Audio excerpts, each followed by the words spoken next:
what's up, guys? So I'm finding myself having a lot of fun and getting really into doing this series. Definitely shows that it's something that I'm passionate about, and I am following my truth, so to speak, in this case. So today's topic, I want to talk about Zen and what it means to me, what Zen means to me, and how I necessarily apply it to my life. Zen is probably my favorite in terms of philosophy and way of perceiving reality. I think Zen is my favorite.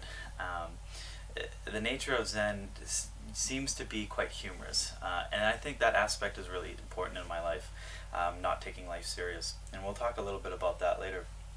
But for me, being able to perceive my reality and not take it too serious, not is really helpful when it comes to anxiety and really enjoying the most of my present moment. And Zen really seems to do that. Now, Zen has a certain way of living in which there's an act that is not try too hard, if those are the right words, and it's analogous to like a bowstring. You take an archer, which is a very common I think analogy in Zen teachings. If you take an archer, he or she has to let go of the bow before deciding to let go of the bow.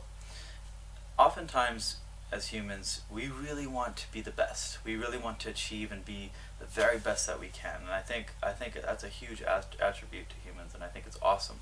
But oftentimes, by trying too hard at something, you can wobble, you can mess it up because of anxiety, shaking.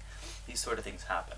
If I go to a party or a social event and I try too hard to fit in, I try too hard for people to like me, I can often be socially awkward or super loud or just not as socially aware, and I can mess it up. One thing that I've really practiced in my life is fake it to make it, in the beginning anyways, can really help with this confidence in life so that you can begin living the lifestyle that you wish to live. And that has a lot to do with not trying too hard. And that's really hard for some people to conceptualize because they feel like if you don't try hard enough, nothing will happen. But there's a middle way when it comes to this. And if you try just hard enough so that there's some change and then a let go. So it's just to the point of, okay, I'm sincere about this, I want to do a good job, but then letting go when it comes to that point of being too much struggle and just putting some trust and allowing things to flow. And it is very flow-like. So that's what Zen means to me, and living my life and perceiving it that way. So I'm sure there's a lot more depth to that, and more than which I even understand and am educated on, but that's my interpretation, how I apply it to my life.